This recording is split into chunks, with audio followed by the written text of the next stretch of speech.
ان تصیبوا قوما بجہالۃ فتصبحوا علی ما فعلتم نادمین. یعنی کہ یہ کہتے ہیں کہ آپ خبر کسی سے سنو گے، تحقیقات کرو یہ کون ہے، اس کے بعد ایسا نہ ہو کہ لوگوں دوسرے پارٹی کو نقصان ہو جائے. سمپل نا ایسے، ان تصیبوا قوما بجہالۃ، جہالت کی وجہ سے اس نے تحقیق نہیں کی، فتصبحوا علی ما فعلتم، جو آپ کرو گے اس سے پھر آپ کو کل پچھتانا پڑے. ٹھیک ہے. اب جو یہ ہے اس کا شان نزول بھی ہے، جیسے مسند احمد میں ہے 18449.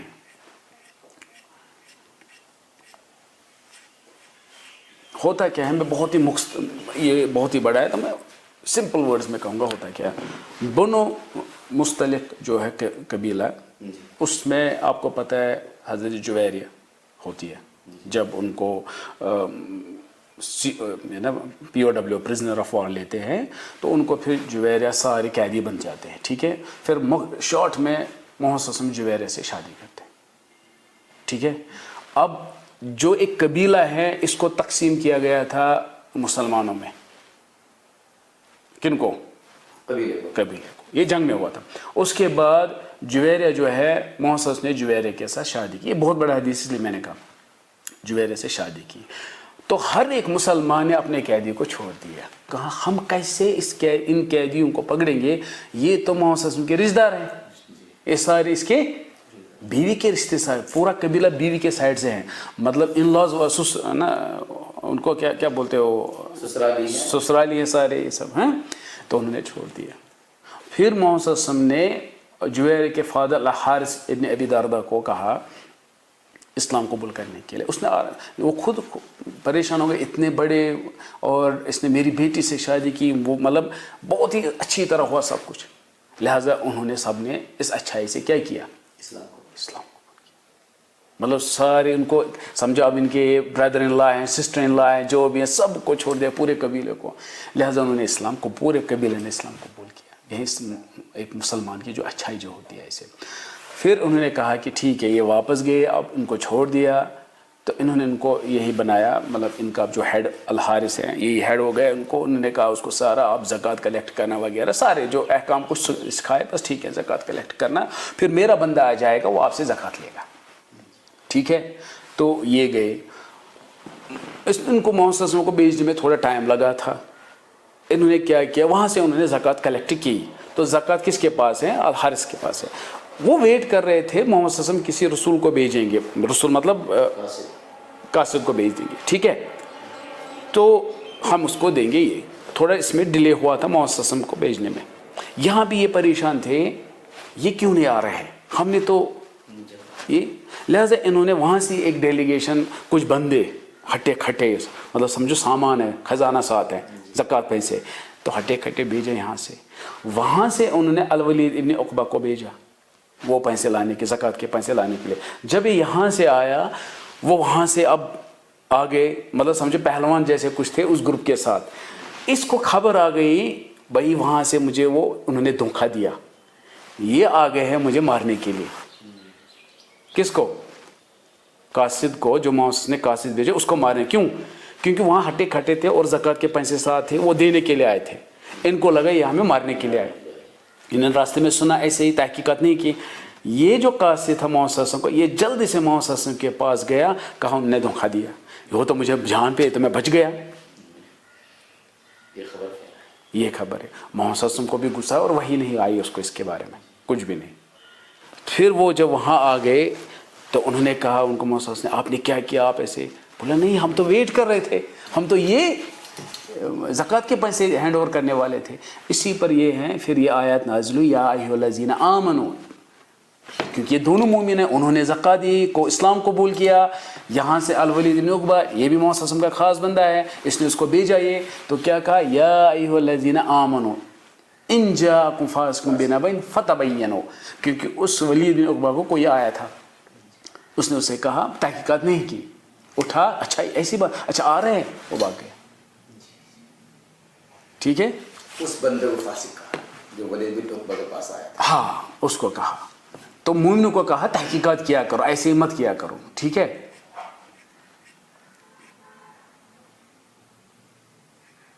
اسی سے پھر علماء نے حدیث کو ریجیکٹ کریں گے، کیا کریں گے، یہی اگر فاسق ہیں اس میں بندہ ایک ہے، علم رجال میں ہے کہ یہ بندہ ہے، اس کی بایوگرافی ہے، اس کا پتہ چل اس نے شراب پی ہے، اس نے جھوٹ بولا، یہ سب وہ کیا ہے، فاسق ہے، اس کی خبر کوئی نہیں لیتے، اس کی حدیث کوئی نہیں لیتے. ٹھیک ہے. تو یہ دیکھو یہ جو ہے آیتیں انہی سے اصول نکالتے ہیں. پھر یا الذین آمنوا ان جاءکم فاسق بنبأ فتبینوا ان تصیبوا قوما بجہالۃ فتصبحوا علی ما فعلتم نادمین. لاسٹ میں دونوں نے پچھتایا، بھائی اتنا ڈرامہ ہو گیا تو یہ تو کچھ نہیں تھا. پورا فٹ بیٹھتا ہے ایک ایک آیت، ایک ایک الفاظ. صحیح. اس کے بعد آیت نمبر 7 وَاعْلَمُوا أَنَّ فِيكُمْ رَسُولَ اللَّهِ لَوْ يُطِيعُكُمْ فِي كَثِيرٍ مِّنَ الْأَمْرِ لَعَنِتُّمْ وَلَكِنَّ اللَّهَ حَبَّبَ. آدھے پڑھیں چھوٹے ٹکڑے ہیں اور پھر پچھلا پھر بھول جاؤ گے. وَاعْلَمُوا أَنَّ فِيكُمْ رَسُولَ اللَّهِ، تو یہ ہیں وَاعْلَمُوا أَنَّ رَسُولَ اللَّهِ فِيكُمْ، جان لو تمہارے بیچ میں اللہ ہے، تمہارے بیچ میں رسول اللہ ہے، مطلب آپ کے سامنے رسول اللہ ہے. پھر کیا ہے لو یطیعکم، اب طاعتیو، تو اگر وہ آپ کی بات سنے، مطلب جو آپ کہہ رہے ہو اس کو، لو یطیعکم کون، رسول اللہ، پھر کیا ہوگا. تو یہاں پہ جو لو ہے نا، لو یطیعکم، میں نے ابھی کہا لو کے بعد جو آئے گا یا تو ماضی آئے گا یا کیا آئے گا، مضارع. یہ مضارع کی ایگزامپل ہے. ہاں تو یہ کون سی ایگزامپل ہے یہاں پہ، مضارع. ذرا بتاؤ اگر لو یطیعکم ہے تو معنی کیا ہے اس کا، ماضی کے معنی دے، ماضی، تو آئے گا لو اطاعکم. تو لو یطیعکم ہے، معنی کیا ہے، لو اطاعکم. ٹھیک ہے. جو میں نے ابھی کہا تھا لو انزلنا، وہی ایگزامپل میں نے لا رأیت، یہاں پہ کیا ہے لو یطیعکم. پھر آ گیا لعنتم، لو یطیعکم لعنتم، سو اس کے بعد لام آیا اس پر. ٹھیک ہے. اب یہاں پہ جو استعمال ہوا لو یطیعکم، مگر کون سا استعمال ہے، مضارع استعمال. ٹھیک ہے. تو معنی کیا ہوگا، ماضی. تو قرآن نے بھی سورہ انبیاء آیت نمبر 39 میں پھر سے یہی نہیں بہت جگہ ہیں جیسے وہاں پہ بھی مضارع استعمال ہوا ہے. لو یعلم الذین کفروا، تو یہاں پہ بھی ماضی کا معنی ہے، مضارع آیا ہے ماضی کے معنی میں. پھر کیا ہے لو یطیعکم فی کثیر من الامر لعنتم، اگر سنے رسول اللہ آپ کی باتیں، آپ کا مانے، تو پھر آپ پہ کیا ہوگا، لعنتم. عنت یعنی تو ہو گیا مشکل میں پڑو گے آپ، مشکل میں پڑنا. ٹھیک ہے. جیسے یہ استعمال ہوا عنت یعنی تو استعمال ہوا ہے سورہ آل عمران 118 میں بھی ہے. ودوا ما عنتم، انہوں نے آرزو کی تھی کیا، ودو انہوں نے آرزو کی تھی ما عنتم، جس سے آپ مشکل میں پڑو گے. انہوں نے کچھ آرزو کی تھی تو یہاں پہ مجھے عنتو سے ہے کہ یہ الفاظ سے ہیں. لو یطیعکم فی کثیر من الامر لعنتم. اور ایک جگہ ہے وَلَوْ شَاءَ اللَّهُ لَعَنَتَكُمْ، حالانکہ وہ باب افعال سے ہیں تو استعمال ہوتے ہیں. ہم یہاں پہ کہتے ہیں عنت یعنی تو ہو گیا مشکل میں پڑنا. لو یطیعکم، اگر رسول اللہ آپ کی بہت سارے باتوں کو سنے گا اور مانے گا پھر یہ کرنے کے لیے، تو آپ لوگ مشکل میں پڑو گے. ٹھیک ہے.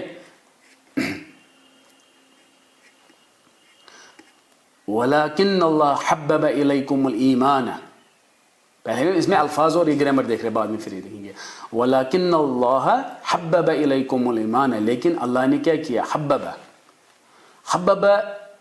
یحبب ہو گیا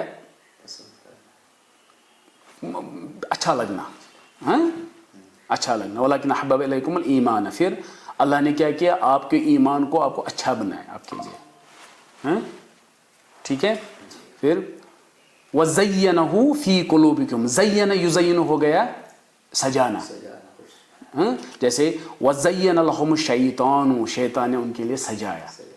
زَيَّنَ یُزَيِّنُ سجانا. پھر اس کے بعد آتا ہے اور ایک الفاظ کرہ ہے. کرہ یقرہ ہو گیا ناپسند بنانا، کسی چیز کو ناپسند. پھر کیا ہے وَكَرَّهَ إِلَيْكُمُ الْكُفْرَ. اچھا یہ جو ہے نا یہ پیٹرن اب دیکھو اچھی طرح، یہ کہتے ہیں وَلَكِنَّ اللَّهَ حَبَّبَ إِلَيْكُمُ الْإِيمَانَ، حبب، پھر وَزَيَّنَهُ، جب میں پہلے اس کو یاد کر رہا تھا نا تو یہ پیٹرن جو تھا نا پہلے حببہ کہا پھر زینہ کہا پھر کرہ کہا تو یہ میں نے یاد کیا مینی کی وجہ سے میں رکھتا وَكَرَّهَ وَحَبَّبَ إِلَيْكُمُ الْإِيمَانَ وَزَيَّنَهُ پہلے ایمان پھر اس کو سجایا اور ناپسند کیا تو یہ میں اندر میں معنی رکھتا تھا پھر جلد سے ترجمہ کرتا تھا جو اس نے قرآن میں ترجمہ کیا تو اسے یاد رہتا ہے. اور اب دیکھو یہی پیٹرن دعا میں بھی ہے اللہم حبب الینا الایمان پھر وزینہ فی قلوبنا وکرہ الینا الکفر والفسوق والعصیان واجعلنا من الراشدین. دیکھو یہی پیٹرن پھر سے ہیں قرآن کی آیت واپس آ رہی ہیں حدیث میں. اچھا وَاعْلَمُوا أَنَّ فِيكُمْ رسول اللہ تو یہاں پہ آپ کہہ رہے ہیں کہ آپ جان لو میننگ تفسیر پائیں گے آپ جان لو اس بات کی کہ رسول اللہ آپ کے سامنے ہے آپ کو اپنا کچھ بتانے کی ضرورت نہیں ہے اس کو رائے دینے کی ضرورت نہیں ہے دین میں کیا کرنا چاہیے کتنا یہ خود کریں گے آپ کو کہیں گے.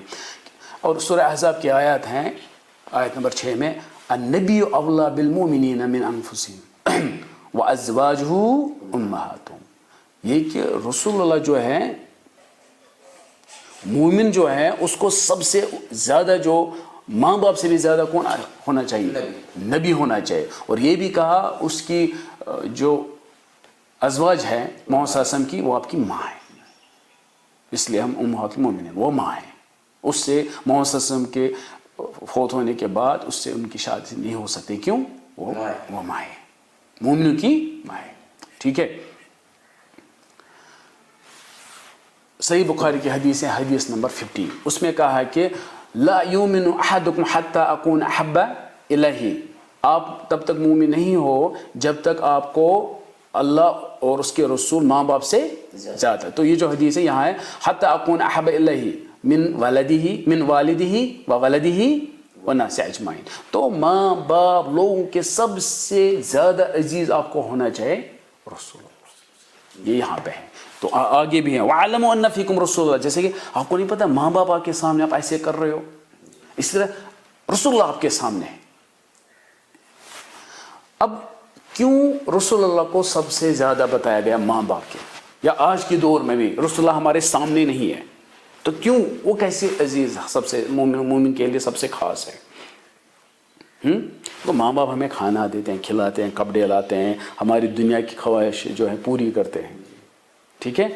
تو مگر ہم ان سب کو چھوڑ کے کس کو پکڑنا ہے محمد صلی اللہ علیہ وسلم کو. حالانکہ محمد صلی اللہ علیہ وسلم نے ہمیں کھلایا پلایا نہیں کپڑے نہیں دیے نوکری نہیں دی تو کیونکہ ہر بار ہمیں ماں باپ یہی کہتے ہیں میں اتنے نہیں آپ کے لیے کیا وہ کیا تو یہ سمجھ آنا چاہیے کیوں رسول اللہ دنیاوی زندگی کچھ نہیں یہ ٹیمپریری ہے. تو اللہ کے رسول نے مومنوں کے لیے دنیاوی زندگی کی کوئی اہمیت نہیں ہے ایک سفر میں ہے ابھی ہو کل نہیں ہوں گے. ٹھیک ہے. تو اس کو ہمیشہ یہ ہوتا تھا جس دن قیامت ہوگی. اب دیکھو دنیا میں محمد صلی اللہ علیہ وسلم ہمیں فی الحال کچھ نہیں ہے دنیاوی مطلب اگر کافر ہو پھر بھی وہ آپ کو مدد کچھ نہیں کر سکتا ہے مگر ماں باپ سے زیادہ درجہ کن کا ہے محمد صلی اللہ علیہ وسلم. کیوں ہے وہ دیکھو آپ قیامت کے دن جو ماں باپ ہمیں اتنا کرتے ہیں لگتی ہیں تو خود روتا رہتا ہے جیسے ہم کہتے ہیں میرے کلیجے کو یہ ہوا اندر سے جب میں نے دیکھا آپ کو یہ ہوا ہوتا ہے ان کو اس دنیا میں ہم ماں باپ ہمیں ہوتا ہے مگر قیامت کے دن کیا ہوگا یہ ماں باپ بھاگ جائیں گے ہم سے یہ کہیں میرا بیٹا نہیں مجھے چھوڑ دو میرے بیٹے کو لے لو مجھے چھوڑ دو. جیسے سورہ عبسہ میں ہے فَإِذَا جَاءَتِ الصَّاخَّةُ جب آپ دیکھو گے قیامت کا نظارہ یوم یفر المرء من اخیہ دنیا میں ہم پہلے کچھ مسئلہ ہوتا تھا بھائی مجھے مدد کر تو بھائی بھاگ جائے گا مجھے چھوڑ دو. وَأُمِّهِ وَأَبِيهِ ماں بھی کہے گی کیا بھاگ جائے گی یفرو وَأُمِّهِ وَأَبِيهِ ماں اور باپ بھی کہے گی بیٹا چھوڑ دو مجھے مدد 0% کچھ بھی نہیں دنیا میں تو بہت کر رہے تھے کچھ نہیں. وَصَاحِبَتِهِ وَبَنِيهِ بیوی بھی چھوڑے گی اولاد بھی. آپ سمجھ گئے آیت میں کیا ہے ماں باپ سب کے اونچے سب سے زیادہ عزت کس کی ہے رسول اللہ کی کیونکہ ماں باپ دھوکے باز نکلیں گے کل ہم سارے ماں باپ دھوکے باز نکلیں گے اللہ رحم کرے کس قیامت کے دن.